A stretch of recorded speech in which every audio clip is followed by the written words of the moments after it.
আসসালামু আলাইকুম ওরহমতুল্লাহি ওয়াবারাকাতুহ।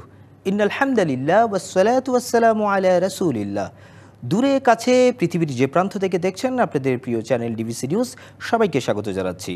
শুরু করছি মার্কেন্টাইল ব্যাংকের ইসলামিক ব্যাংকিং তাকওয়া নিবেদিত ইসলাম ও তাকওয়া। আপনাদের সাথে আছি আমি মুসাদ্দেক হোসেন। ইসলামকে আরও জীবন ঘনিষ্ঠভাবে জানার লক্ষ্যে আমাদের এই আয়োজন। প্রতি পর্বে আমরা পারিবারিক সামাজিক বিভিন্ন বিষয় নিয়ে আলোচনা করে থাকি। এ পর্বের বিষয়ে আমরা নির্ধারণ করেছি সমাজ সংস্কারে মসজিদের ভূমিকা। আমাদের সাথে সম্মানিত অতিথি হিসেবে উপস্থিত রয়েছেন বিশিষ্ট ইসলামিক স্কলার মুফাসসিরে কুরআন মাওলানা মোহাম্মদ ইমাম হুসাইন, খতিব আল মনসুর ট্রাস্ট, জামে মসজিদ, ডেমরা, ঢাকা। সম্মানিত মেহমানকে স্বাগত জানাচ্ছি। আসসালামু আলাইকুম রহমতুল্লাহ। ওয়ালাইকুম আসসালাম রহমতুল্লাহি ওয়া বারাকাতুহু। জি, আমরা শুরুতেই যেই বিষয়টি নিয়ে আলোচনা করতে চাই সেটি হচ্ছে ইসলামের দৃষ্টিতে মসজিদ কেবল একটি ইবাদতের জায়গা নয়, বরং মসজিদকে সামাজিক, সাংস্কৃতিক, বিভিন্ন মানবিক কর্মকাণ্ড সহ সকল কিছুর প্রাণকেন্দ্র মনে করা হয়। এক্ষেত্রে কোরআন এবং হাদিসের আলোকে মসজিদের গুরুত্ব নিয়ে আমরা শুরুতে শুনতে চাই। জি, আলহামদুলিল্লাহ ওয়াসসালাতু ওয়াসসালামু আলা রাসূলিল্লাহ ওয়া আলা আলিহি ওয়া সাহবিহি আজমাইন। প্রথমে ডিবিসি নিউজের দর্শকদের উদ্দেশ্যে মোবারকবাদ জানিয়ে আজকে আমি আলোচনা শুরু করতে চাই। ধন্যবাদ জানাচ্ছি ডিবিসিকে এবং মার্কেন্টাইল ব্যাংক ইসলাম ও তাকওয়া এই প্রোগ্রামকে, আজকের এই প্রোগ্রামে আমাকে এখানে সুযোগ দেওয়ার জন্য। আমি যে বিষয়টি আপনি অবতারণা করেছেন, এই বিষয়টি যাওয়ার আগে একটু ইসলামের মূল স্পিরিটকে একটু আলোচনা করি আমি এখানে যেতে চাই। জি, সাবজেক্টটা ছিল মসজিদের ভূমিকা, সমাজ সংস্কারে মসজিদের ভূমিকা। আসলে সমাজ সংস্কারে মসজিদের ভূমিকা এই সাবজেক্টটা আলোচনার লাগতো না যদি ইসলাম দিয়ে আমাদের সমাজ ব্যবস্থা পরিচালিত হতো। অর্থাৎ আমি ইসলামের মধ্যেই আছি, আমার জীবনযাপন, আমার সমাজনীতি, অর্থনীতি, রাজনীতি সকল কিছু যদি ইসলামাইজ হতো, যেভাবে নবী করিম সাল্লাল্লাহু আলাইহি ওয়াসাল্লাম দীর্ঘ প্রচেষ্টার পরে একটি সমাজ ব্যবস্থা উপহার দিয়েছিলেন, এই রকম একটা সমাজ ব্যবস্থার মধ্যে যদি থাকতাম তাহলে আজকের এই সাবজেক্টটা এখানে আসার প্রয়োজনই হতো না। যেহেতু আমরা এই সিস্টেমের মধ্যে অভ্যস্ত নই, তা সেই হিসাবে মার্কেন্টাইল ব্যাংকের এই প্রোগ্রামে এই সাবজেক্টটা আনা হয়েছে বলে আমি মনে করছি। তাহলে আমাদের মূল বিষয়টি কোনটা নিয়ে আলোচনা করা উচিত তার আগে আমি একটু সূচনাটা একটু বলে নিতে চাই। এভাবে আমরা আসলে দুটি সিস্টেমের উপরে বিভক্ত। আমরা প্রত্যেকটি মানুষ, বিশেষ করে বাংলাদেশের মানুষ, আমরা দুইটি সিস্টেমের মধ্যে আছি। এক হলো আল্লাহ ভীরু আর একটা হচ্ছে ধর্মভীরু। দুটি আসলে খুবই গুরুত্বপূর্ণ পয়েন্ট। ধর্মভীরু হচ্ছে ইসলামের কিছু বিধিবিধানকে মানার জন্যে আমি স্পেশালি ওই বিষয়টাকে একটু আলাদা করে গুরুত্ব দেই। যেমন রমজান আসলে পরে একটু রোজার গুরুত্ব দেই, জুমার দিন আসলে পরে নামাজের জন্য এক্সট্রা একটু আমি প্রস্তুতি নেই। এভাবে করে ইসলামের কিছু কিছু বিষয়কে মানার জন্যে আমি আলাদা করে প্রস্তুতি নেই। এটাকে অনেক ক্ষেত্রে ধর্মভীরু বলা যায়। কিন্তু আল্লাহভীরু যদি আমি হই, কোনো মুসলমান যদি আল্লাহভীরু হয়, তাহলে মুসলমানদের মূল সেন্টার, মূল কেন্দ্রবিন্দু, মাইলস্টোন এটা হওয়া উচিত মসজিদ, যেটা নবী করিম সাল্লাল্লাহু আলাইহি ওয়াসাল্লাম দীর্ঘ প্রচেষ্টার পর ওই সেন্টারটা পৃথিবীর বুকে উনি তৈরি করতে সক্ষম হয়েছিলেন। এবং এখান থেকেই সব হয়েছিল, সমাজ ব্যবস্থা, এখান থেকে রাজনীতি, এখান থেকে সমরনীতি, এখান থেকে যুদ্ধের প্রস্তুতি। এই জন্য কিন্তু আমরা জানি যে মসজিদে, জুমা মসজিদে বিশেষ করে ইমাম সাহেব যেখানে বসেন ওটাকে বলা হয় মেম্বার, আর এর পিছনে একটা জায়গা খালি থাকে, সেই জায়গাটার নাম কিন্তু মেহরাব। মেহরাব হারবুন থেকে, অর্থাৎ যুদ্ধাস্ত্র রাখার জায়গা, সমরাস্ত্র রাখার জায়গা, এই জন্য কিন্তু ওটাকে মেহরাব, আমরা কিন্তু মেহরাব শব্দটা ব্যবহার করি, কিন্তু এটা আসছে কোত্থেকে এটা অনেকেই আমরা জানি না। অর্থাৎ সাহাবায়ে কেরাম রিদওয়ানুল্লাহি তাআলা আলাইহিম আজমাইন ওনারা জিহাদ করে এসে অথবা নামাজের শেষে নবী করিম সাল্লাল্লাহু আলাইহি সাল্লামের নির্দেশক্রমে কর্মসূচি অনুযায়ী যখন জিহাদে বের হতেন, ওখানে সেই অস্ত্র ওখান থেকে নিয়ে তারা প্রস্তুতি নিয়ে বের হতেন। এক গ্রুপ নামাজ পড়ছেন, কেউ তেলাওয়াত করছেন, আবার মসজিদের আঙিনায় ট্রেনিং হচ্ছে। সেখানে ইসলামের যারা সেই সময়ের বিভিন্ন কি বলে যে যুদ্ধের জন্য যারা প্রস্তুতি নিতেন, সেনাবাহিনী যে কোনো বাহিনী যুদ্ধের জন্য যে প্রস্তুতি নেয় সেই গ্রুপটাও সেখানে থাকতো এবং এভাবে করেই তারা প্রস্তুতি নিতেন। তার মানে হচ্ছে সকল ধরনের কর্মকাণ্ডের কেন্দ্রবিন্দু ছিল সেটা। আরেকটু যদি সেখানে আমরা শেয়ার করি, কিন্তু আমরা এই পরিস্থিতিতে আমরা নাই কেন? অর্থাৎ আমরা আমাদের এখানে সেই প্র্যাকটিসটা নাই কেন? আমরা যদি মসজিদের ভিতরে ইমাম সাহেব জাস্ট নামাজ, রোজা, হজ, যাকাতের বাইরে দুনিয়া কেন্দ্রিক কোনো কিছু আলোচনাও করেন, সেখানেও কিন্তু মোটামুটি বাধার মতো চলে আসে যে হুজুর এই বিষয়টা আলোচনা করলে হতো না। অথচ ইসলাম কমপ্লিট কোড অফ লাইফ যদি আমি ধরি, তো ইসলামের এমন কোনো শব্দ, এমন কোনো সেন্টেন্স, এমন কোনো কিছু বাকি থাকবে না যেটা মসজিদ থেকে পরিচালিত হবে না। এবং ইমাম সাহেব থাকবেন ওই মসজিদের প্রধান, মানে ওই এলাকার প্রধান। তাহলে এটা যদি হয় পুরা বাংলাদেশের 1 ইঞ্চি জমিনও নাই কোনো না কোনো মসজিদের আওতার বাইরে, তাহলে ইমাম সাহেব যদি ওই মসজিদের আওতার মধ্যে থাকেন, পাশের মসজিদটা যদি ওই ইমাম সাহেবের আওতাভুক্ত থাকে, এরকম হিসাব করে দেখা যাবে পুরা বাংলাদেশের পুরা জমিন এবং সকল মানুষ কোনো না কোনো মসজিদের আওতাভুক্ত। তাহলে আমরা এই মসজিদ কেন্দ্রিক আমাদের জীবনকে আমরা সাজাতে পারিনি কেন? সেই বিষয়টি যদি একটু বলি তাহলে আমাদেরকে একটু পিছনে ফিরে যেতে হবে। সেটা হচ্ছে যে বাংলাদেশে অর্থাৎ ভারতীয় উপমহাদেশে ইসলাম যখন প্রথম এসেছে, তখন ওলামায়ে কেরামের মাধ্যমে, পীর আউলিয়াদের মাধ্যমে, এখানে দাওয়াতি কাজের মাধ্যমে এখানে ইসলাম ঢুকেছে। তার আগে আমরা পিছনে ফিরে তাকালেই দেখব ভারতীয় উপমহাদেশে এই অঞ্চলটা শিরক, বিদআত এবং ইসলামের বাইরে যে জনগোষ্ঠী তাদের পরিচালনায় ছিল। বিশেষ করে আমাদের হিন্দু ভাইদের এখানে আধিপত্য ছিল, এখানে শিরকিয়াতের আধিপত্য ছিল। সেই পরিস্থিতির মধ্যে প্রথম যখন এখানে ইসলাম ঢুকে, তখন ইসলামের মূল স্পিরিট, বিজিত ইসলামের আসল চেহারা নিয়ে ওলামায়ে কেরাম আসতে পারেননি। কেন? ওনারা চিন্তা করেছেন যে ইসলামের আসল যেটা নবী করিম সাল্লাল্লাহু আলাইহি সাল্লাম উপহার দিয়েছেন, সাহাবায়ে কেরাম উপহার দিয়েছেন, তাবিঈনরা উপহার দিয়েছেন, সেই পরিস্থিতিটা যদি এখনই ডেলিভারি দেওয়া হয়, এখানের সামান্য ইমানের মানুষেরা যেহেতু পুরা সমাজ ব্যবস্থা শিরকিয়াতের পক্ষে, সুতরাং এখানে এখনই ইসলামের মূল স্পিরিট দিলে পরে লোকেরা সেটা নিতে পারবে না বলে ধাপে ধাপে আস্তে আস্তে করে সেটাকে ওনারা দিতে চেয়েছেন। ওনারা একটু নামাজ, এরপরে রমজান আসলে রোজা, একটু জিকির, একটু এভাবে করে ইসলামের প্রাইমারি জিনিসগুলো মানুষের সামনে প্লেস করেছেন। এভাবে করতে করতে ইসলাম যখন ঢুকেছে, আজ বাংলাদেশের কথা যদি ধরি 56 বছরের মতো, তার একটু পিছনে যদি যাই, যত সময় আমরা যাই না কেন, ইসলামের মূল স্পিরিটটা আজ পর্যন্ত বাংলাদেশে এস্টাবলিশড হয় না বলে মানুষেরা, মানে কমন পিপল, মাস পিপল, আমরা ইসলামের আসল চেহারাটা আজ পর্যন্ত দেখতে পারি নাই। আমরা মনে করেছি ইসলাম মানে ইসলাম মানে রোজা, ইসলাম মানে নামাজ, ইসলাম মানে মাঝে মাঝে মানে একটু ইসলাম নিয়ে গবেষণা করা, একটু ওয়াজ মাহফিল করা, এই সম্ভবত আনুষ্ঠানিক ইবাদতের বিষয়টা কি আমরা ইসলামের মূল স্পিরিট মনে করেছি।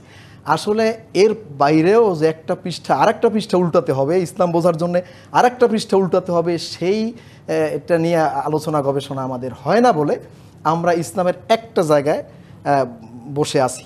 কিন্তু নবী করিম সাল্লাল্লাহু আলাইহি সাল্লাম উপহার দিয়েছিলেন ইসলামের কমপ্লিট কোড, যেটা মানুষের সামনে এবং সারা কিয়ামত পর্যন্ত এটা মানুষ ধারণ করবে বলে নবীজি এটা বলেছেন। আর সেটা হয়েছিল মসজিদ ভিত্তিক একটা সমাজ ব্যবস্থা গঠনের মধ্য দিয়ে। জি মুহতারাম, আপনি ইসলামের বর্তমান যে সময় রয়েছে তার সাথে পূর্বের যে রাসূল সাল্লাল্লাহু আলাইহি সাল্লামের যুগের একটা তুলনামূলক আলোচনা করছিলেন। এই ক্ষেত্রে আমরা জানতে চাই যে আমাদের রাসূলের যুগে কিংবা পরবর্তী যে মুসলিম শাসনামলের যুগে মসজিদের যেই ধরনের কার্যক্রম ছিল, তার সাথে বর্তমানে আমাদের মসজিদের যে ভূমিকা, তার একটা তুলনামূলক আলোচনা যদি করেন। জি শুকরিয়া, জাযাকাল্লাহ, আপনি সুন্দর পয়েন্ট উপস্থাপন করেছেন। নবী করিম সাল্লাল্লাহু আলাইহি সাল্লামের রেখে যাওয়া ইসলামের সেই স্পিরিট এবং সামাজিক চিত্র, এবং সাহাবীদের, তাবেঈদের, তাবেঈনদের এরপরেও কয়েক যুগ পর্যন্ত ইসলামের সেই স্পিরিটটা কিছুটা ছিল। পরবর্তীতে আস্তে আস্তে আমরা বর্তমানে মসজিদকে এমন একটা চিত্র হিসেবে জানি যে এটা একটা পবিত্র জায়গা হবে, এখানে মসজিদে আজান দিলেই শুধুমাত্র আমরা ঢুকবো আর এরপরে নামাজ পড়ে এখান থেকে বেরোয় আসবে, এটা একটা পবিত্র জায়গা, শুধুমাত্র ইবাদত বা আনুষ্ঠানিক ইবাদত, নামাজ ছাড়া আর কোনো কার্যক্রম নেই, এর কোনো কার্যক্রম নেই। আসলে এইটা ছিল না সেই যুগে, নবীজি এটা আমাদের শেখান নাই। যে কোনো বিচার ফয়সালার জন্য সাহাবায়ে কেরাম আসতেন নবীজি মেম্বরে থাকতেন, সেখান থেকে ডিসিশন দিতেন। যেটা আমাদের হাইকোর্ট এখন কোর্টের মেম্বরে বসে দেন, এইটা হওয়া উচিত মুসলিম রাষ্ট্রের সেন্ট্রাল মসজিদ যেটা হবে, এই মসজিদের মেম্বরে বসে সেই ডিসিশনটা হওয়া উচিত ছিল। কিন্তু এইটাও আমাদের প্র্যাকটিস থেকে একদম দূরে, আমরা জানি না, মানে এটা আলোচনায় নিয়ে আসতে চাই না। আমরা মনে করেছি ইসলামের কিছু বিধিবিধান পালনের জন্যই মসজিদকে আমি ফিক্সড করে রাখবো, আর বাকিগুলো আমি আমার মতো করে যাব। এটা তো হওয়ার কোনো সুযোগ নাই। এই জন্যে দেখেন এখন রবিউল আউয়াল মাস চলছে, তো এখানে আমরা জানি আল্লাহ রাব্বুল আলামিন এক কথায় আমাদের পালনীয় বিষয়কে আমাদের সামনে এভাবে বলেছেন যে কুল ইন কুনতুম তুহিব্বুনাল্লাহ ফাত্তাবিউনি ইউহিব্বুকুমুল্লাহ ওয়া ইয়াগফির লাকুম যুনুবাকুম আল্লাহু গফুরুর রহিম। আল্লাহ রাব্বুল আলামিন বলেছেন, কুল হে নবী আপনি লোকদেরকে বলে দিন, ইন কুনতুম তুহিব্বুনাল্লাহ, তোমরা যদি আল্লাহকে ভালোবাসতে চাও অথবা আল্লাহ রাব্বুল আলামিনের ভালোবাসা পেতে চাও, ফাত্তাবিউনি, হে নবী আপনি বলেন যে আমার অনুসরণ করেন। তাহলে নবী করিম সাল্লাল্লাহু আলাইহি সাল্লামের অনুসরণই কিন্তু করতে বলেছেন প্রত্যেককে। আমরা যারা জান্নাতের প্রত্যাশা করি, এখানে আমি ব্যক্তি, আর একজন, এরপর মার্কেন্টাইল ব্যাংক, এরপরে ব্যক্তিবিশেষ, সমাজ, রাষ্ট্র, প্রত্যেকেই মুসলমান যারা তারা জান্নাতের প্রত্যাশী। কিন্তু জান্নাতের যারা প্রত্যাশী তাদের কিন্তু এই বিষয়টাকে সামনে রেখে, মানে বেসিক ধরেই তাকে সামনে এগিয়ে যেতে হবে যে আমি আল্লাহ তাআলার ভালোবাসা পেতে চাইলে আল্লাহ রাব্বুল আলামিন আমাকে ভালোবাসবে, এটা প্রত্যাশা করলে নবী করিম সাল্লাল্লাহু আলাইহি সাল্লামের অনুসরণ আমাকে করতে হবে। যদি নবীর অনুসরণ করি তাহলে আমার বিচার ফয়সালা মসজিদ কেন্দ্রিক হবে, এরপরে সাংস্কৃতিক কেন্দ্রবিন্দু মসজিদ কেন্দ্রিক হবে, এরপরে আমি যদি রাজনীতি বলি, অর্থনীতি বলি, সমাজনীতি বলি, যা কিছু বলি, এটা তো আমার নবীর আদর্শ যদি অনুসরণ করতে হয় তাহলে সেটা মসজিদ কেন্দ্রিক হওয়া উচিত। কিন্তু আমি কোনটা করতেছি? আমি তো মসজিদে শুধু নামাজের জায়গায় বানিয়েছি, এরপর বাইরে এসে আমি আমার চিন্তা, আমি আমার গবেষণা, আমি আমার মানে শিক্ষণীয় বিষয় যেটা আমি করেছি, এইটা শুধুমাত্র মসজিদ থেকে আলাদা রেখে আমি আমার মতো করে বাইরে এটা লালন করতেছি, এইটাকে এস্টাবলিশ করার চেষ্টা করতেছি। তাহলে নবী করিম সাল্লাল্লাহু আলাইহি সাল্লামের অনুকরণ ছাড়া তো আমি বেহেশত পাচ্ছি না। তাহলে মসজিদে যেমন আমি করব, মসজিদের বাইরেও তো নবী করিম সাল্লাল্লাহু আলাইহি সাল্লামের অনুকরণ করা দরকার। প্রত্যেকটা সেক্টরে এটা করতে হবে, তা নয় তো আমি আল্লাহর ভালোবাসা পাবো না। জি মাশাআল্লাহ, আমরা সমাজ সংস্কারে মসজিদের ভূমিকা নিয়ে চমৎকার আলোচনা শুনছিলাম। ছোট্ট একটা বিরতি নিব। সুধী দর্শক, মার্কেন্টাইল ব্যাংকের ইসলামিক ব্যাংকিং তাকওয়া নিবেদিত ইসলাম ও তাকওয়ার এই পর্যায়ে নিচ্ছে ছোট্ট একটা বিরতি, ইনশাআল্লাহ ফিরছি কিছুক্ষণের মধ্যেই। আসসালামু আলাইকুম ওয়া রাহমাতুল্লাহ। বিরতির পর আবারও স্বাগত জানাচ্ছি। আপনারা দেখছেন মার্কেন্টাইল ব্যাংকের ইসলামিক ব্যাংকিং তাকওয়া নিবেদিত ইসলাম ও তাকওয়া। আমরা শুনছিলাম সমাজ সংস্কারে মসজিদের ভূমিকা নিয়ে। আমাদের সাথে মোহতারাম মেহমান হিসেবে রয়েছেন মাওলানা মোহাম্মদ ইমাম হুসাইন। আমরা এই পর্যায়ে জানতে চাই যে সমাজ সংস্কারের কথা যখন বলছি তখন সমাজে আমাদের যে শান্তি শৃঙ্খলা বা যে ভ্রাতৃত্ব বোধ রয়েছে, এই ক্ষেত্রে মসজিদ কেন্দ্রিক কি কি ভূমিকা বা কার্যক্রম আমরা পরিচালনা করতে পারি? জি আলহামদুলিল্লাহ, শুকরিয়া, সুন্দর প্রশ্ন। আল্লাহ রাব্বুল আলামিন কোরআনে কারিমে সূরা তাওবা 18 নম্বর আয়াতে বলেছেন, ইন্নামা ইয়ামুরু মাসাজিদাল্লাহি মান আমানা বিল্লাহ ওয়াল ইয়াউমিল আখির ওয়া আকামুস সালাত ওয়া আতাউজ যাকাত ওয়া লাম ইয়াখশা ইল্লাল্লাহ। রব্বুল আলামিন বলেছেন যে মসজিদ আবাদ করবে তারাই যারা আল্লাহ রাব্বুল আলামিনের প্রতি ঈমান রাখেন, এরপর আখিরাতের প্রতি ঈমান রাখে, নামাজ কায়েম করে, যাকাত আদায় করে এবং আল্লাহ ছাড়া কাউকে সে ভয় করে না, এমন ব্যক্তিরাই মসজিদ আবাদ করবে। এখন আবাদ কি? আমি আপনার প্রশ্নে আসছি। আবাদ হচ্ছে যে মুসল্লিরা নামাজ আদায়ের মাধ্যমে আবাদ করবেন, ইমাম সাহেব মসজিদে ইমামতির মাধ্যমে আবাদ করবেন, মুয়াজ্জিন সাহেব আজানের মাধ্যমে আবাদ করবেন, এরপর খাদেম সাহেব যিনি আছেন উনি পরিষ্কার পরিচ্ছন্নতার বিষয়ে এই কার্যক্রমের মাধ্যমে আবাদ করবেন, মসজিদ কমিটির সভাপতি সাহেব উনি তার সভাপতিত্ব ইসলামের দৃষ্টিকোণ থেকে একজন মসজিদের পরিচালক হিসাবে যে দায়িত্ব পালন করার কথা সেইটা পালনের মাধ্যমে আবাদ করবেন, সেক্রেটারি সাহেব সেটা করবেন। এরপরে আমরা ক্যাশিয়ার সাহেবের কথা যদি ধরি, উনি আয় ব্যয়কে সংরক্ষণের মাধ্যমে আবাদ করবেন। তাহলে এই পুরো একটা প্যাকেজ প্রোগ্রামের মাধ্যমে মসজিদ আবাদ হচ্ছে। প্রশ্নটা ছিল মসজিদের মাধ্যমে আমি কি করতে পারি। এখন দেখেন, যদি ইমাম সাহেব মুসল্লিরা যারা আছেন, এরপরে মুয়াজ্জিন সাহেব সহ মসজিদের সাথে রিলেটেড ভাইয়েরা এবং বাইরের থেকে পরিচালক ভাইয়েরা উভয় যদি এক কেন্দ্রিক হয়ে মসজিদটাকে সমাজ সংস্কারের কেন্দ্রবিন্দু ধরে আর রব্বুল আলামিনের দেওয়া পদ্ধতি অনুযায়ী কোরআনে কারিম থেকে বের করে করে সমাজের প্রত্যেকটা বিষয় বিচার এবং ফায়সালা করার জন্যে সিদ্ধান্ত গ্রহণ করে, তাহলে সেই সমাজের ভিতরে অপরাধ অন্যায় থাকবে না। এজন্য রব্বুল আলামিন এর দেয়া কোরআনে কারিম দিয়ে নবী করিম সাল্লাল্লাহু আলাইহি সাল্লাম এমন একটা রাষ্ট্র প্রতিষ্ঠা করেছিলেন, যেই রাষ্ট্র প্রতিষ্ঠার পর এরপরে বিশ্বনবীর ইন্তেকালের পরে হজরত আবু বকর রাদিয়াল্লাহু তাআলা আনহু তিনি রাষ্ট্র পরিচালনা করেছেন। তিনি রাষ্ট্র পরিচালনার 1 বছর পূর্ণ হয়ে যাওয়ার পর, 1 বছর পূর্ণ হয়েছে, তিনি রাষ্ট্র পরিচালক খলিফা হজরত ওমর রাদিয়াল্লাহু তাআলা আনহু তখন ছিলেন তিনি বিচারালয়ের দায়িত্বে। 1 বছর তিনি বিচারালয়ের দায়িত্বে আছেন। এই 1 বছরের মধ্যেও তার কাছে একটা মামলা আসে নাই। হজরত ওমর আশ্চর্য যে কেমন জাতির বিচারালয়ের দায়িত্ব আমাকে দেওয়া হয়েছে। 1টা বছর বিচারালয়ে আমি বসে আছি, বসে বসে শুধু বেতন নিচ্ছি, হাদিয়া নিচ্ছি, কিন্তু কোনো বিচার তো আমার কাছে আসে না। আপনি বাংলাদেশের প্রেক্ষাপটে যদি দেখেন, মামলার জট, যেই মামলাটা 1 সপ্তাহে সমাধান হয়ে যাওয়ার কথা 2.5 বছরেও হয় না। বিগত দিন আমরা দেখেছি এক মামলা চলতেছে যুগের পর যুগ, এমনকি আসামির রায় মানে মামলার রায় হয়ে যাওয়ার আগে, মানে রায়ের আগে বিচার কার্য উত্থাপনের আগেই সে 8-9 বছর 10 বছর জেল খাটা শেষ। তার মানে হলো বিচারের কাছাকাছি, এই যে এইটা। অথচ হজরত ওমর রাদিয়াল্লাহু তাআলা আনহুর সময় উনি বিচার ব্যবস্থা এমন সুন্দর ছিল, নবী করিম সাল্লাল্লাহু আলাইহি ওয়াসাল্লাম এমন রাষ্ট্র প্রতিষ্ঠা করে গিয়েছিলেন, 1 বছরের কোনো মামলা আসে না 1 বছরের মধ্যেও। এরপরে 1 বছর পর, 1 বছর পরে হজরত ওমর আবু বকরের কাছে এসে বলছেন, মা হাজাতাবি ইনদা কওমি মুমিনিনা ইয়া খলিফাত রাসূলিল্লাহ সাল্লাল্লাহু আলাইহি ওয়াসাল্লাম, হে রাসূলের খলিফা, এই জাতির জন্য বিচারকের প্রয়োজনটা কি? আমি শুধু শুধু খামোখা এখানে বসে থাকি। আবু বকর রাদিয়াল্লাহু পাল্টা প্রশ্ন করেছিলেন যে এটা কেন হয়েছে? বলতেছেন যে মানহাজুহুল কোরআন, কোরআন হলো তাদের মানহাজ, এই জাতির কনস্টিটিউশন, সংবিধান, মানহাজ হচ্ছে কোরআনে কারিম।